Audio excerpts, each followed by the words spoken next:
अस्सलाम वालेकुम। मैं हूं फैसल तारड़। आज 13 जून बरोज हफ्ता सुहेल अफरीदी जी इस्लामाबाद में मौजूद हैं। रात गए खैबर पख्तूनख्वा हाउस के अंदर एक मीटिंग होती है। उस मीटिंग के अंदर कुछ बड़े फैसले किए गए हैं। बज़ाहिर अगर देखा जाए तो ये एक बड़ा सरप्राइज हो सकता है, ताकतवर हलकों के लिए एक बड़ा झटका हो सकता है और सुहेल अफरीदी साहब की बड़ी, जिसे कहते हैं ना, मास्टर स्ट्रोक वो हो सकता है। लेकिन अब ये जो फैसला लिया गया है इस पर क्या तहफुजात हैं, क्या सवालात उठ रहे हैं। एक तो इस सवाल से हमने इस वीलॉग के अंदर बात करनी है, और दूसरे नंबर पे क्या चल रहा है इस्लामाबाद के अंदर, क्या दो नंबरियां हो रही हैं, एंकर इमरान रियाज की जानिब से क्या कहा गया है वो भी आपके सामने रखना है। आपसे गुजारिश है इस यूट्यूब चैनल को जरूर सब्सक्राइब करें और फीडबैक जरूर दिया करें। रात गए तक आपको इस्लामाबाद से रिपोर्ट करते रहे। खैबर पख्तूनख्वा हाउस के अंदर बड़ी हलचल थी। सुहेल अफरीदी साहब के एमपीएस को, काबीना के लोगों को जख्मी किया गया और बिल आखिर उन्हें इजाजत दी गई कि 5 से 6 गाड़ियों के साथ वो आ सकते हैं जो है वो इस्लामाबाद। और फिर आहिस्ता आहिस्ता वो निकले, वो केपी हाउस पहुंच गए और उसके बाद फिर गाड़ियां मुख्तलिफ पहुंच रही। एमपीएस रात तकरीबन मैं 11 बजे तक वहां पे मौजूद था केपी हाउस के बाहर। तब तक सिलसिला जारी था लोगों के आने का, एमपीएस के आने का। मीडिया को अंदर जाने की इजाजत नहीं थी। बताया जा रहा था जी पार्लिमानी पार्टी का इजलास होना है। बिल आखिर जी पार्लिमानी पार्टी का इजलास हुआ। उसके अंदर जो नाराज अरकान है, जो 20-25 लोग पहले से केपी हाउस में मौजूद थे, उन्होंने शिरकत नहीं की। तो बाकी जो बचे, आप कह लें 50 करीब 50 प्लस जो लोग थे, उन्होंने पार्लिमानी पार्टी के इजलास में शिरकत की। और कुछ पीटीआई के बाकी रहनुमा, यानी जो केपी से जिनका ताल्लुक नहीं है, वो भी मौजूद थे, एमएनएस भी मौजूद थे। अब फैसला क्या हुआ? फैसला ये हुआ, क्योंकि ये हमारी इमरान खान से मुलाकात नहीं करवा रहे, हमारी ये शर्त है मुलाकात करवाई जाए। गंडापुर ने भी यही शर्त रखी थी, फिर मुलाकात नहीं हुई थी। उसके बावजूद गंडापुर ने एक हफ्ता पहले ही बजट पास करवा लिया था, बड़ी तनकीद हुई थी। अब सुहेल अफरीदी भी उसी मुश्किल के अंदर फंसे हुए हैं कि मुलाकात करवाई नहीं जा रही। धरना उन्होंने एक होम्योपैथिक सा दिया, होम्योपैथिक कह सकते हैं जिसके अंदर 15 से 20 लोग हों और एक एसएचओ आके गिरेबान पकड़ ले। यहां पे जो स्टेट की फस्तायत है ना, उसको भी ऐसा नहीं कि सुहेल अफरीदी पे तनकीद करें और जो स्टेट कर रही है, जो पुलिस कर रही है, जो बदमाशी दिखा रही है, आप कहें कि उनको लाइसेंस मिला हुआ है कि वो एमपीएस को जख्मी करें या वो इस तरह की ब्रूटैलिटी दिखाएं, तो इसको भी जस्टिफाई नहीं किया जा सकता और ना करना चाहिए। पुलिस वालों को लगाम डालनी चाहिए और इस पर सुहेल अफरीदी साहब को आवाज उठानी चाहिए। प्रोटेस्ट, तगड़ा प्रोटेस्ट रिकॉर्ड करना चाहिए। तुम्हारी जुर्रत कैसे हुई?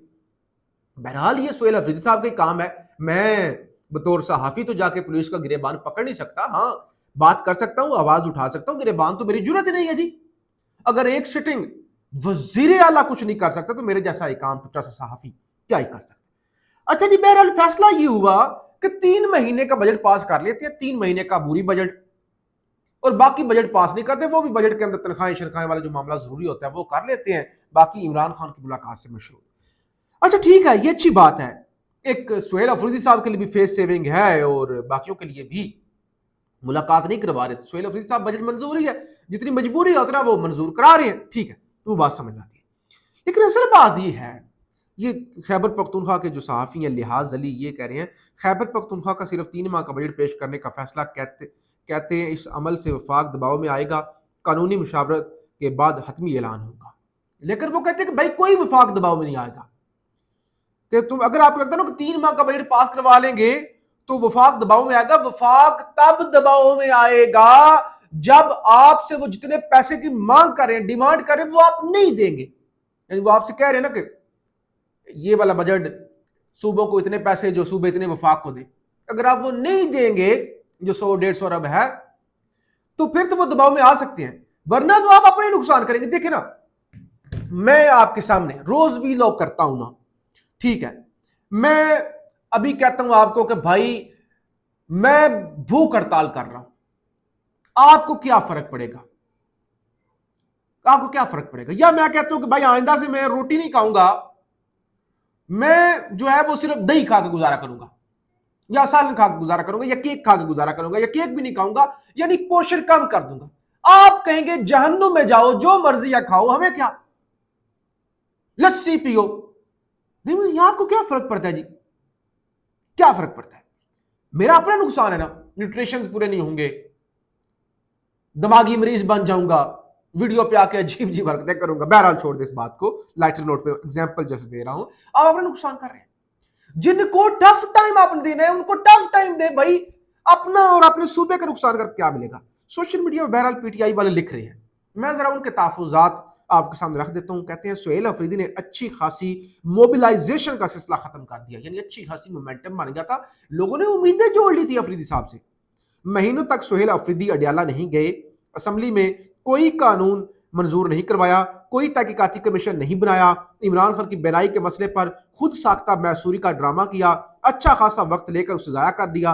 अब सुहेल अफरीदी के स्टंट से कुछ फायदा नहीं होगा। वो कहते हैं आप जितने भी वो स्टंट खेल ले, इन्होंने जानबूझ के, यही तो मेरा मुवक्कफ होता है ना, जानबूझ के लोग जान निछावर करते थे सुहेल अफरीदी पर, निकल रहे थे लोग। अब जो कहते हैं ना वर्कर नहीं निकल, भाई वर्कर निकल रहे थे, मैं गवाह हूं इस चीज का, क्योंकि बतौर सहाफी पाकिस्तान में रजीम चेंज होने से लेकर आज के दिन तक जो अदालतों में हुआ, बाहर हुआ, सड़कों पर हुआ, अडियाला में हुआ, हमने रिपोर्ट किया और देखा है, तो लोग निकल रहे थे। ऐसा नहीं कि लोग आज भी, लोगों को आप एतमाद लाए, आज भी लोग निकलेंगे।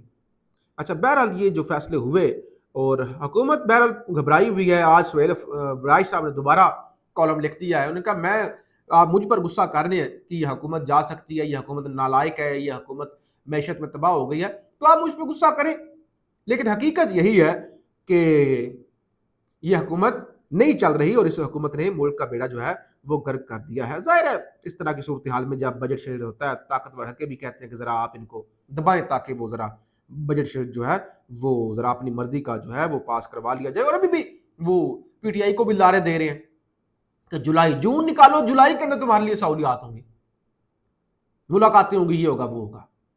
इधर हुकूमत वालों को कह रहे हैं, कभी कहते हैं जीबी में नून की हुकूमत बनेगी, कभी पीपी की हुकूमत बनेगी, कभी एक की सीट कम कर दो, कभी दूसरी की ज्यादा कर दो, कभी कहते हैं 28वीं तरमीम आएगी वरना अच्छे बच्चे बन जाओ, वो अच्छे बच्चे बन जाते हैं। तो बहरहाल ये तो चल रहा है, ये तो बजट के लिए भी है। मैं अगेन कह रहा हूं कि पीटीआई इसमें ट्रैप जो है वो हो सकती है। अब जरा मैं आपके सामने रखूं एक तो खान के दौर का और अभी का मुवाजना कर लूं, जो कहते थे खलंडरा है और मुल्क के साथ खेल गया। पहले भी हम ये मुवाजना वो रखते ही रहते हैं। पहले भी आपको बताया था कि इमरान खान का आखिरी साल जिसके अंदर साजिशें ही साजिशें थी, उसका भी मुकाबला पिछले 4 सालों में यह हुकूमत नहीं कर सकी। तालीम पर खान के दौर में 1.77% खर्च होता था, अब 0.8% खर्च होता है। सेहत पर 1.4% इमरान खान खर्च कर रहे थे, ये 0.8%।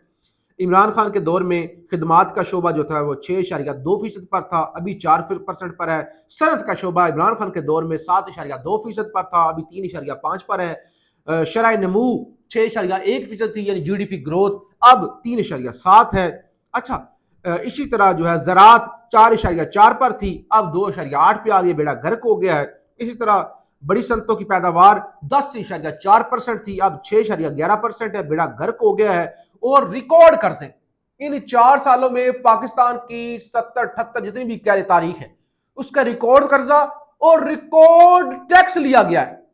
एक तो है ना कि भाई ना कोई टैक्स ले रहे हैं ना कोई खा पी रहे हैं, तो इसलिए मुल्क नहीं चल रहा, बेड़ा गर्क हो गया। इमरान रियाज बड़ी खूबसूरत बात की उन्होंने, कहते हैं मौजूदा रजीम ने पाकिस्तान के कुल कर्जों से ज्यादा कर्जे भी लिए और आवाम से रिकॉर्ड जालिमाना टैक्स भी लिए। क्या कोई बड़ा मनसूबा बना? यानी इतना पैसा आपने कमा लिया, आपने कर्जे भी ले लिए, रिकॉर्ड कर्जे ले लिए, आपने रिकॉर्ड टैक्स ले लिए, कोई बड़ा मनसूबा बना?